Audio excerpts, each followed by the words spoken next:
Okay, so you're looking at getting your book on the market, but how long is this whole self-publishing process going to take you? That's what we're going to discuss today.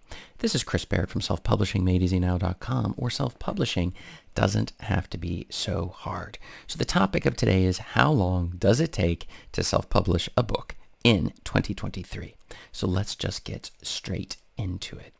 Okay, so the first thing we're going to want to look at for introduction, it's the importance of understanding the timeline. Now you have to keep in mind when we're looking at the order of steps, which I break down in my free checklist in the description, it goes through exactly these steps. You want to look at exactly how efficient you can be, because if you're not thinking from the beginning, what can we do in parallel? What steps are serial, where they're going one after another, where it's dependent upon each other, you might find yourself wasting a lot of time in this process. So the first thing you're going to focus on is efficient planning. Understanding the timeline is crucial for efficient planning and project management. And so when you're dealing with you got to keep in mind your book itself is a project, and we're going to need to make sure that we're staying on track with exactly each and every one of the steps, but still staying flexible enough to make sure that our book is in fact coming along and we're not burning ourselves out in the process. The next thing is the meeting of the deadlines. And this is another really, really important aspect of it. We have certain deadlines that we have set for ourselves, and we're going to really stretch to try to reach those deadlines, as long as we're, again, not losing motivation. And then effective collaboration. We're going to be working with different people as we're going along to make sure that the steps that are necessary in order to get our book out onto the market are in fact being met. Now, factors influencing the time required. Now, there's a number of these ones. One is the scope of the book. How many pages is the book going to be? How many of these things are you going to do yourself, or are you going to outsource? And a lot of that has to do with, well, what does your budget look like? Do you have the money available in order to make this project a success?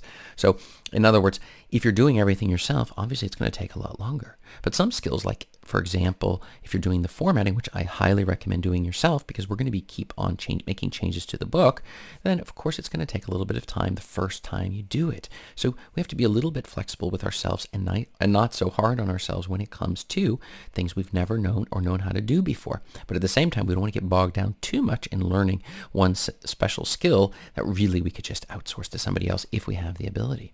The other is the collaboration and communication side of things, and that then comes back to the idea of, if we're working together with people in an effective way, which we learn over time with self-publishing, we're going to be able to get the book out faster. Then you have the experience and skill level. And this again is back to the idea, if you have no experience, well, of course it's going to take you longer to get your book onto the market in 2023, and in 2022 for that matter, it'd take about the same amount of time. So pre-writing and planning phase. And this is really critical. The very first part of this is going to be the ideation and concept development. So we're going to start with brainstorming and exploration. So we're going to be looking at ideas. What exactly are you clever at? What are the skills that you already know you can position yourself as an expert? Things for which it'll be easy for you to write, or if you're going to have somebody else do the writing, at least something you're not going to get bored of focusing on this particular theme. The other thing, of course, is going to be looking at what the market looks like and the keywords that are associated with it. And this is one of the most important aspects. Are you writing a book to a non-existent market? If you are, you should reconsider that.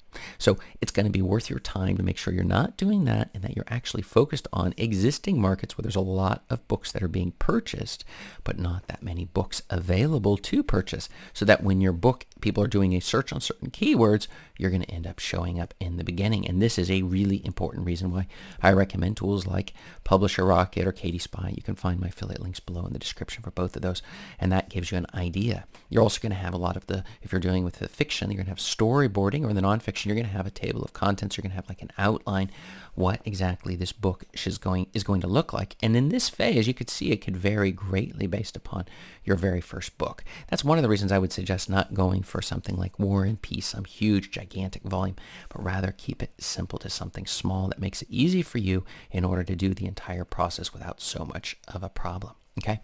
Next, outlining and structuring the book.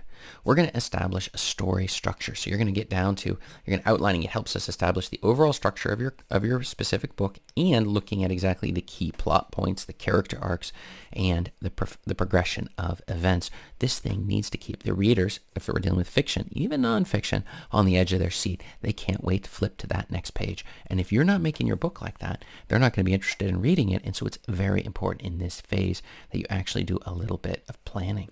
You're going to define your chapters or issues, so like the things that are coming along in the chapters to keep things going, and you'll be balancing plot and character development to make sure that we're not overemphasizing, using all of the time. I can't tell you how many times I've read a book where they spend all of this time developing the character, but then they don't have a story that makes it captivating, where we put that character in the story, or the opposite, like sometimes children's books will do this, where we don't really spend any time with the character development, we just jump straight into the action.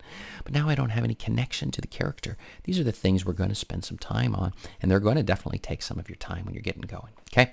You're going to research and fact checking if applicable. And this comes back to, it can both be with fiction and nonfiction, gathering accurate information. Let's make sure, my wife was just telling me yesterday she was reading a book, and some of the things in there, it's within her own profession, were completely off. They were doing a funeral, and then they were mentioning certain things like, oh, when the organ plays, then everybody knows to stand up. And that is not the case. The person who had written this very famous book, they didn't even bother to research within the funeral bureaus and things like that, like exactly how exactly you're supposed to do this thing, right? They just guessed it. And so, and what that does is it's off-putting to your readers when you're putting incorrect information in there. As a book like, for example, The Hunt for Red October, right? The information regarding the submarines was so accurate they had to change it because it almost seemed to violate classified documents, okay? And so, on the nature of military submarines, which is absolutely amazing if you think about it, right? Lots of research in fiction, and for nonfiction, it's even more important. This is one of the reasons why if you're writing into a field that you already know a lot about, it can make this whole process go a lot smoother, right? Now, verifying sources, let's make sure we're not using fake news for our stuff. We want to make sure we actually have really solid sources, and if it's fiction or nonfiction, you might cite those sources in bookmarks just so we know where this information is coming from, particularly being nonfiction. Fiction's a little bit weird doing that, but at least for nonfiction. And then consistency and realism, so that when people are reading into your fictional books, that it's at least consistent with itself and consistent with the literature that's out there on the market with itself, so it's not like pushing two ideas at the same time. That's going to drive your readers really crazy, and this is just a part of this initial process. Now, the next big phase, writing and editing phase. You're going to start with the drafting the manuscript. We want to get free writing and brainstorming. So you're just going to start getting into writing. And sometimes you might do the editing later, but you already have a basic outline and a story arc that you're dealing with on the whole thing. Then you're going to have writing with momentum to make sure that as we're writing, we're keeping it moving forward. We're not getting bogged down in one specific thing. This is a problem you can have if you've got your writing hat on and your editing hat at the same time. This can create huge challenges for you. The other is maintaining consistency. So as you're going throughout the book, we're going to make sure that the story hangs with itself. It's not just going off the deep end. And I can tell you, I've read some of these books where they just take this swing and suddenly the entire story is like something very different. Kind of like a murder mystery where suddenly we take a break and the person's on vacation. It's like, what does this have to do with the story? Do not do this. Same goes for your nonfiction books, making sure that the whole entire thing, it hangs together, okay? Then revisions and self-editing. We're going to read with fresh eyes. So you might approach some of your beta readers and things when they're looking at it, when they read it through, it's got fresh eyes approach. They're going to be able to give you some feedback on what's going on. And when you're looking at it, you need to give yourself a little bit of distance. And then when you read it, you'll have a brand new fresh set of eyes.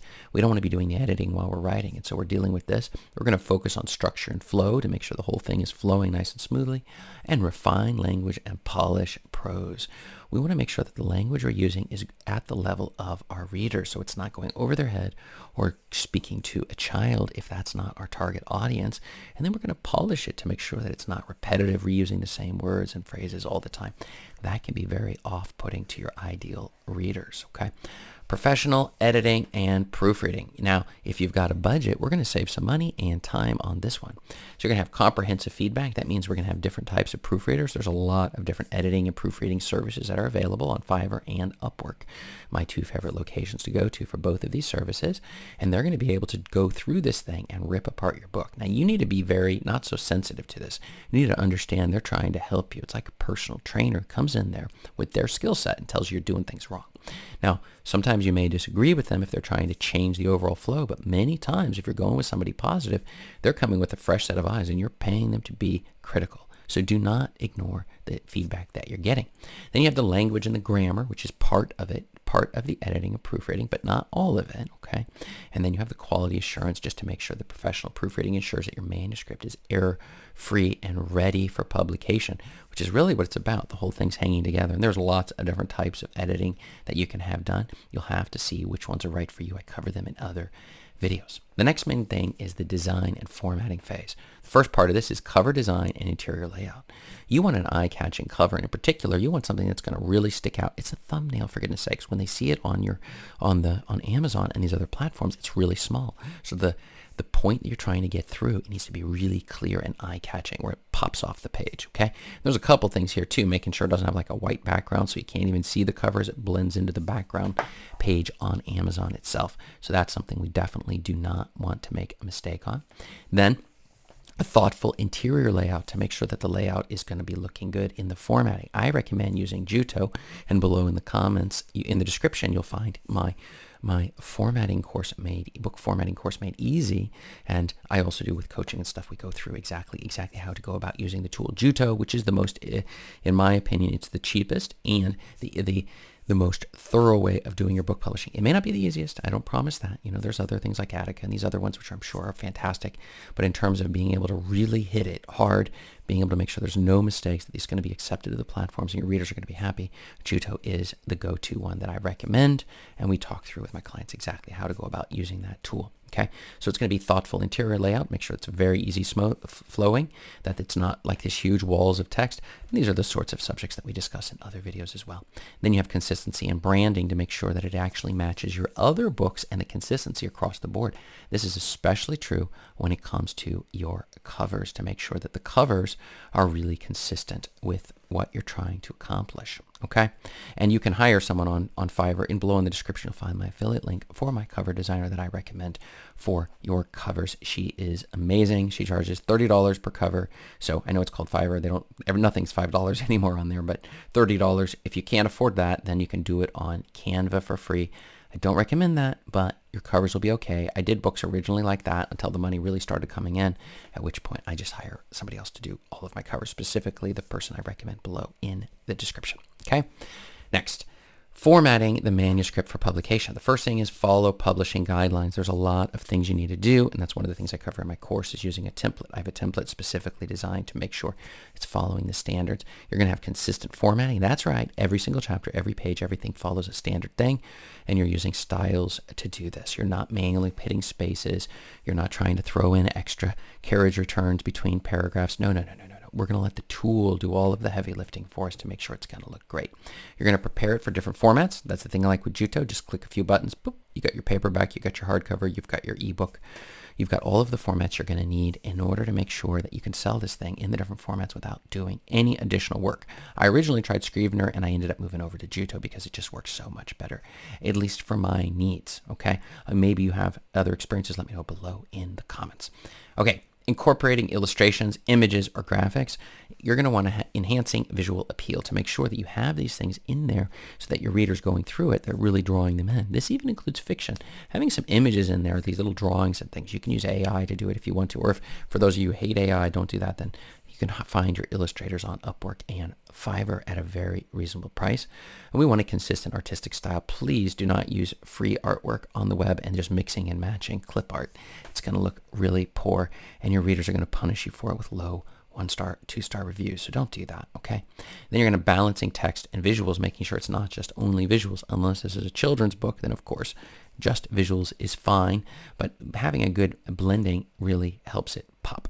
The next thing is publishing and distribution phase. You're going to be choosing a publishing platform or service.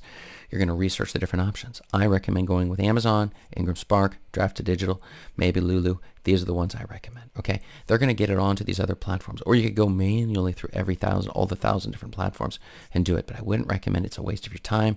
Plus, most of your sales are going to be made on Amazon and Ingram Spark. So why would you waste your time going that particular route? Complete waste of time, all right?